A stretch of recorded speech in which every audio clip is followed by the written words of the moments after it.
Hello, and welcome to another episode of Just Scare Us Already, where we'll go into depth on the new horror movies and maybe even touch on some classics. I'm David, and this is my co-host, Cheyenne. So today, we're going to... I'm sorry, go ahead. Good. So today we're going to talk about The Watchers, released on June 7th, 2024. This is the directorial debut of Ishana Night Shyamalan, written by Ishana Night Shyamalan, and based on the book by A.M. Shine. This movie was produced by Blinding Edge Pictures and stars Dakota Fanning as Mina, Georgina Campbell as Chiara, Olven Foyere, I believe is how you pronounce her name, as Madeline, and Oliver Finnegan as Daniel. So the synopsis of this movie is Mina, an American living in Ireland, works at a pet shop and is struggling over the death of her mother from an accident she caused as a child. Becoming estranged from her twin sister in the process, she is tasked by her boss to deliver a valuable bird, whom she names Darwin. Driving into a vast forest, Mina's car breaks down, stranding her in a mysterious forest that has nightly creatures that visit her and the other inhabitants of the coop. So, do you know what the scores on Rotten Tomato were for this one? Yeah. So, Rotten Tomatoes gave The Watchers a 20... sorry, I just lost my train of thought. Gave it a 29% critics rating, which, as you know, is a splat on their radar, and it actually got a 53% audience score. That's so surprising to me. I mean, I would have given it a less score than that. Let's go ahead and score it. What would you score this movie first? Well, based on the Rotten Tomatoes score, I probably would have given it maybe a 20 at best. How about you? I think I would have gone a little higher than that. I think I would have given it maybe like a 30-35 Rotten Tomato score. I thought it had a good concept going in. And I was wondering about the monsters, about what was going on. I had different theories. So I will say up until the end, I enjoyed it. Yeah, well... minus the dialogue. Well, and I didn't enjoy it as much. It had its moments where, there was some intensity, where you're waiting to see who the Watchers are, but I felt like almost every scene, if you didn't know any better, you would have thought was directed by M. Night Shyamalan. To me, it was the exact same pace, the exact same film shots. I didn't feel like there was anything new that she presented as a director. So the story really felt like another M. Night movie. And, of course, she went in the same direction with the ending, which I thought her ending was dragged out. Not to add any spoilers, but yeah, it definitely was dragged out. I won't get into spoilers. Where I felt that, there was a lot of the ending wasn't necessary. It was like, okay, yeah, we could have did without that, but yeah. So I'll go ahead and give her a little bit of a pass on the ending, only because last night I listened to the audiobook of the actual The Watchers by A.M. Shine, and I will say she changed a lot of the book. Not a ton, but she changed some aspects of the characters, and she did stay true, though, to the ending. And the ending, actually, in the book drags way more than the movie. Surprisingly, obviously it's a book, so it's going to be longer no matter what. But the ending really just like delves into the PTSD that the characters dealt with after the fact and all this mental stuff, and it's a completely different ending and reasoning behind some of the things that happen, which was interesting. But yeah, so it I think she was trying to stay true to the book's ending of going into a little bit more of the world after the Watchers. But I do agree. It was slow, and I think what hurt too was the beginning part was a little slow, especially compared to the book. The book kind of goes into it. Like the first chapter is how the movie opens with John, one of the people who is living in the forest, and you do not know what's going on. He is walking around. It's getting dark, and then he gets attacked by some Watchers. That ending is verbatim the same. The difference, though, is chapter 2 goes like right into Mina arriving at the forest with a little bit of like flashback as to why she's there. So that part dragged a lot less. The beginning gets really fast paced into the whole action much sooner than the movie does. So I think that didn't help. Was the movie beginning is slow, then it gets action packed, then it gets slow again, and you're just kind of like, can you end already? Yeah. So. Yeah, I thought a lot of the movie was slow, and I didn't feel anything for the characters. I didn't feel any development with them. It was kind of,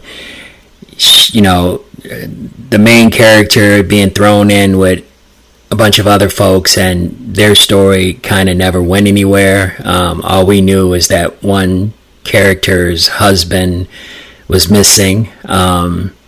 So other than that, I felt absolutely nothing for these characters, and the story dragged. I mean, besides a couple of kind of tense moments, I just thought the movie dragged from start to finish.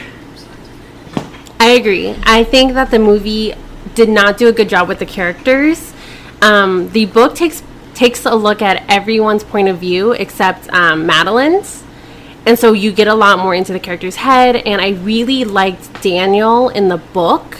He's played much more of a sad character, much more of a scared young boy. In this one, he was really annoying, honestly, at the beginning. I did not care for him. I really wanted him to die pretty early on. And then Kiara she was okay. She was a little bit so...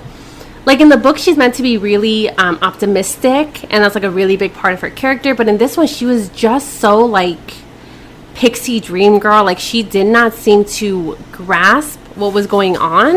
And it just felt so awkward. Like, and I don't know if it was the dialogue or the directing, but everything in it just felt so unreal. Like, the characters and how they were reacting to things, but really unreal. Right. Yeah, and... It didn't seem realistic, especially when they were saying how long they had been in that room. It was kind of like, besides them showing, the one character catching a crow or blackbird, whatever it was, how did these people sustain for so many months? There was no water. There was no type of water supply. There was, you can't tell me they were eating enough birds to sustain themselves. So it just kind of was like, how could these people have survived for so many months on nothing? Yeah. No, it's unbelievable. I really thought at the beginning, I thought maybe the Watchers were bringing them food. And then they showed the bird traps. I was like, okay, so no, they're hunting, but there's no way that they're hunting enough for them to be this fine. Where, again, bringing it to the book, they make it a point to say, like, everyone is gaunt, everyone is starving, they are barely making it. There's a river that they go to get water. Like, they make it a real point in the book to delve into how much they're struggling versus the movie. It seemed like everyone was cool. They were just like, okay, well, we're here for 6 months, I think, was one of them. Yeah, it was a certain number of months. So yeah, and in the movie, it made it seem like the lake was out of their boundary. So I'm saying to myself, then why? How did they survive with no water? you know. It didn't. I really wish that they had just had the Watchers bringing them food, because it was clear that the Watchers enjoyed them like pets and zoo animals. So I think it would have been, if she wanted to change it from the book and not delve into those details, it would have been really interesting to have like the Watchers giving them food and sustaining them and giving them different means of survival to basically keep them longer. Yeah, agreed. So let's go ahead and, do you want to delve into spoilers? Sure. Sure, okay, so let's get into some spoilers now. I will say that I think that her mom dying and her causing the death of her mom was really dumb. Okay. It felt like it did not do anything for the story whatsoever. It didn't add to her character doing that whole beginning part about like, I don't like who I am, so I disguise myself, never played a part.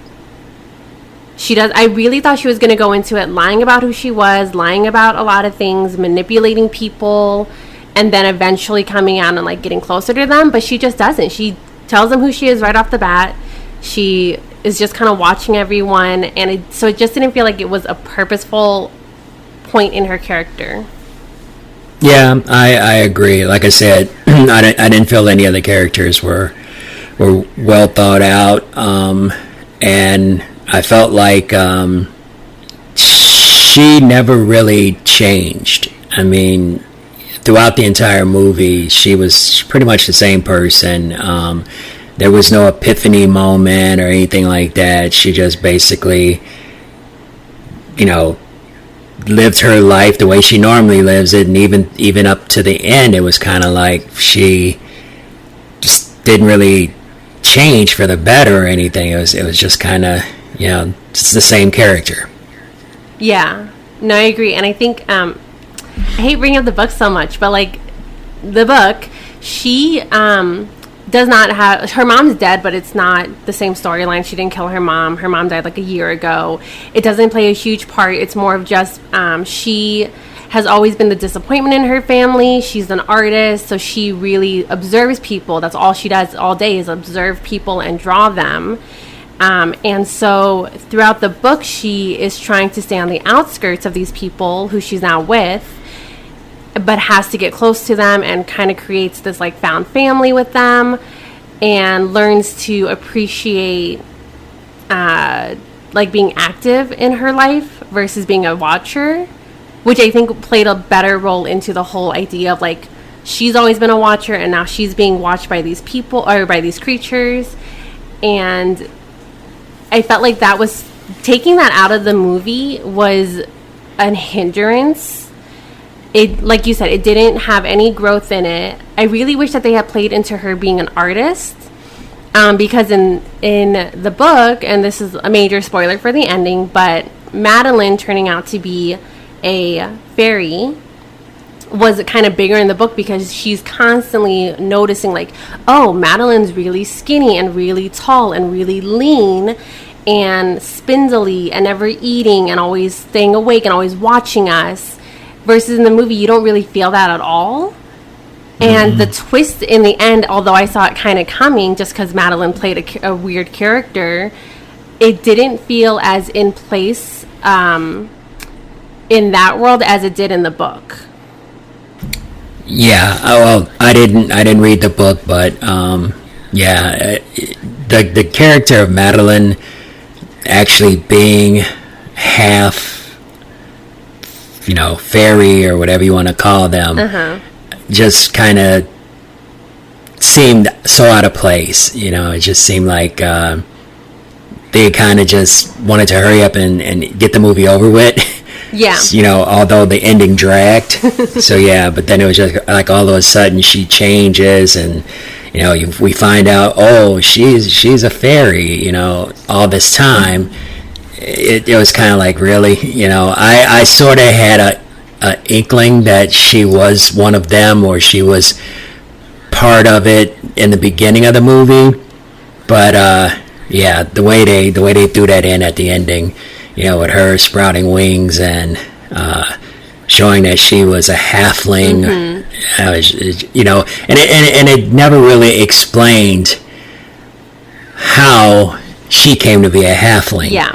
We're told that the father captured one of them.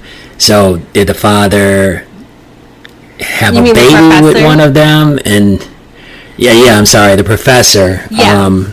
Did he have a baby with one of them, and the baby took the form of his dead wife Madeline, or what? So a lot of that was kind of But I will agree, and funny enough, the book doesn't even mention halflings at all. It doesn't have that entire stupid storyline of like we used to really mate. It doesn't at all go into like we used to mate with them. I think that her coming out to be a halfling in the movie felt really dumb and out of place. I was kind of hoping, and I know this is also a cliche, but I was hoping that because she comes into it saying I'm a historian, I came here on purpose, I was hoping that it was going to be a situation in which she was like collecting these people, like she somehow made something to break down their cars and she was making them stay in this bunker and giving them all these rules so that they wouldn't leave, so that she could give the fairy folk something to watch so she could study them longer.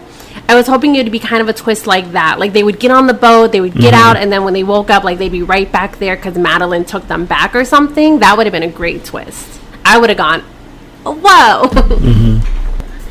Yeah, I mean, I don't like to compare movies to books because, usually the screenplay is written for the screen, so some of the things that are in the book are left out or exaggerated or totally replaced.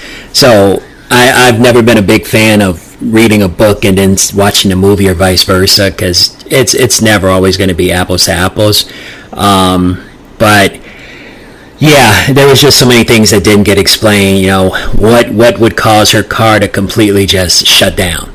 It didn't seem like they had any powers to do things like that. So I'm kind of like, what would have caused her car to just break down like that? Yeah. It wasn't overheating or ran out of gas kind of thing. It was just her car just completely shut down. All the technology broke down except in the bunker, which I agree. It didn't make any sense.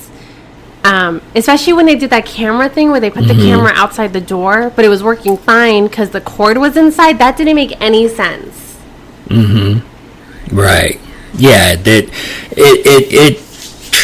It unfortunately fell into the trap of the audience isn't smart enough to to catch this, or they're not going to want to care. And I get it. Sometimes you have to do things like that to make the movie flow. But I would have felt better if I guess she had filled up on the way there, so you couldn't use the excuse of her running out of gas. Yeah. So maybe if the car overheated or something like that, that would have been, to me, a little more plausible. Yeah. Than the car just all of a sudden stopped. I think that, or even just like if they had set up some sort of trap in the woods and her car, the tire got caught on something, it broke, or it popped and everything, so she couldn't go any further. Something along those lines of like the fairies did something to get more people into the forest to feed on.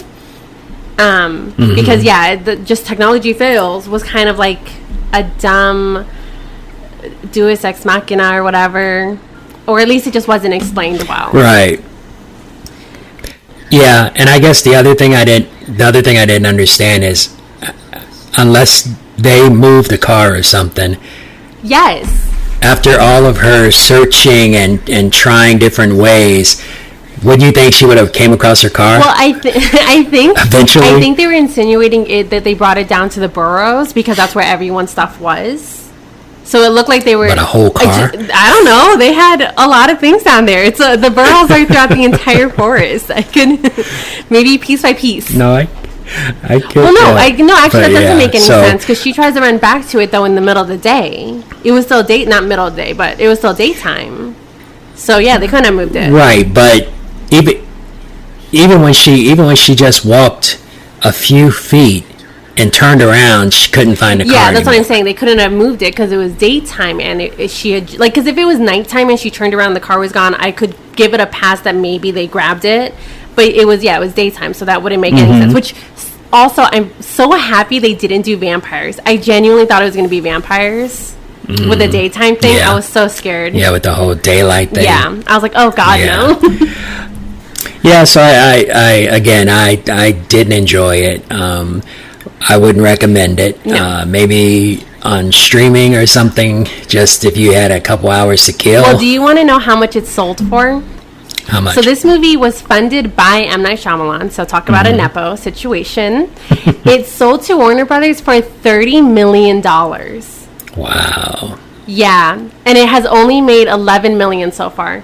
Because I just don't think that Shyamalan name is doing anything for them anymore. Yeah, I mean, he has not had a good movie in a while. I mean, he's definitely been struggling. I know he has a new movie coming out. Does he? I can't remember. Yeah, the one with the father who takes his daughter to a concert and Trapped. it's a trap. Yeah. That one looks decent, but badly acted from the trailers. The acting looks like, just in the trailers, the acting looks so bad and hand-fisted. Yeah, I mean it's. I don't know anything yet, but yeah, just from the trailer alone, it just kind of looks like an interesting story, but in my mind, when I think about, okay, we're setting up a trap to catch a serial killer. Hey, I know, let's use this big concert venue with thousands of people in it to set up a trap to catch a serial killer. And I just want to know, where would you have gotten a hint or an inkling that he's going to be there, unless he purposely said something? Yeah. So that doesn't, I mean, I'll have to watch it, but going off the bat, it makes no sense. That'll be on one of our next episodes. Absolutely, it will. I will say, though, I will give it the benefit that when I first saw the trailer on YouTube, I clicked off it the moment they said, like, oh, we're setting up a trap. I was like, oh, I don't care. It's going to be one of those situations of, like, dad has to save his daughter gets kidnapped. I don't want to watch it. Then I saw the trailer again in the movie theater, so I kind of had to sit through it, and I did go, oh, okay, that sounds more interesting when it came out that he is the serial killer. I was like, okay, I'll give it a chance. I did not know it was an M. Night Shyamalan, so that does change my opinion on it, but I will still give it the chance because we are doing this podcast now, so. Well, yeah. I would watch it anyways, honestly. We've given a lot of movies a chance, so Yes, wouldn't be the that's first true. time. We have. I will say, I don't think M. Night Shyamalan has had a critically or like an audience score of anything higher than 50 probably since, I would say, probably Split. Yeah, he's definitely not been knocking them out of the park. I mean, I think with Sixth Sense and Signs, he made, those were some pretty good movies that, made a lot of money, but it just seems like lately, like Old and Glass and Split, it just seems like he's not pulling them in like he used to. No. So Split has a 79% Rotten Tomato score from audience and 78 from critics. And Glass had a 37 from critics and a 67 from audience. So yeah, he definitely hasn't had anything really, I would say, considered good since Split, which Right. I did not like. But I did not like that from a psychological point of view. Well, another fun fact on Trapped. You wanna talk about Nepo babies? His daughter plays the rock star. Of course she does. So she's going to be making her acting debut now. Slash maybe singing debut. Yep. So he's got one daughter who's directing, and he's got another daughter. Oh, it's a different daughter. Yeah, it's a different daughter. Oh, okay. Yeah, this daughter's name is Salika. Okay. Shyamalan. If I was Ishana, I would drop the last name, honestly, because I don't think it's going to do her any favors if she does do well. Because like I said, this movie, I didn't give it a horrible score. I guess 30 is kind of horrible, but like I thought it was promising. I can see where she could go if she continues working on her craft, because she's still so young. Yeah. But I would drop the Night Shyamalan, because I feel like that's just going to automatically put in people's minds her father, and everything's going to be compared. Yeah, that's the thing. Whenever you see the name, I agree. Maybe she should drop the last name, or come up with something original. I mean, separate herself from her father. But it just seemed like I said, a lot of the scenes were done exactly how he would have done them. And I'm sure as her father, he was giving her input. As well as the producer. So he was giving her input and, probably suggesting you should do this, you should do that. So I think she needs to figure out her own niche. I agree. I think she should do a movie maybe without his company. Yeah. But that might be harder. So I will say, though, Dakota Fanning did a decent job with what she had.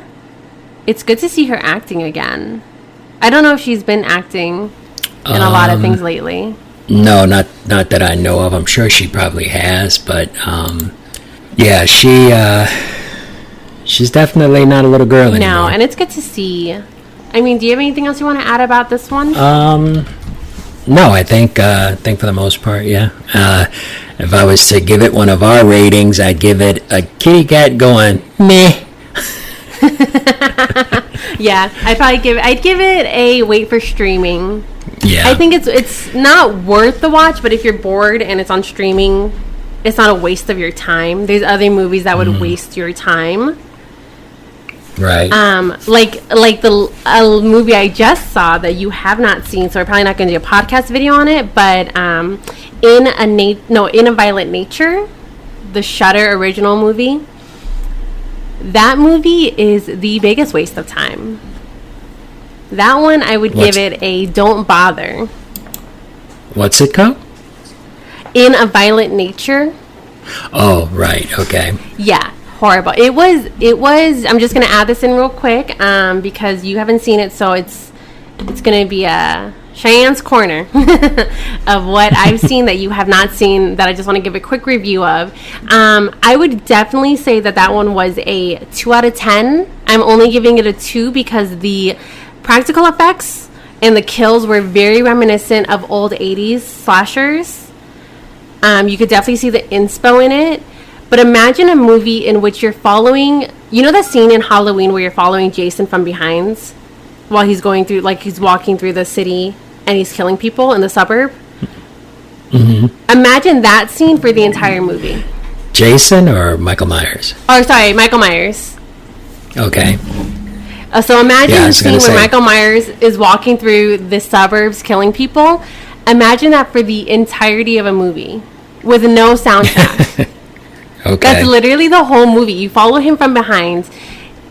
He's walking the whole time, so it's very slow.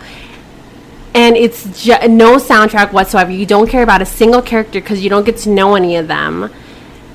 I would give that one a don't bother to watch it. So if that one comes on streaming and you're deciding between that and The Watchers, definitely I would say choose The Watchers.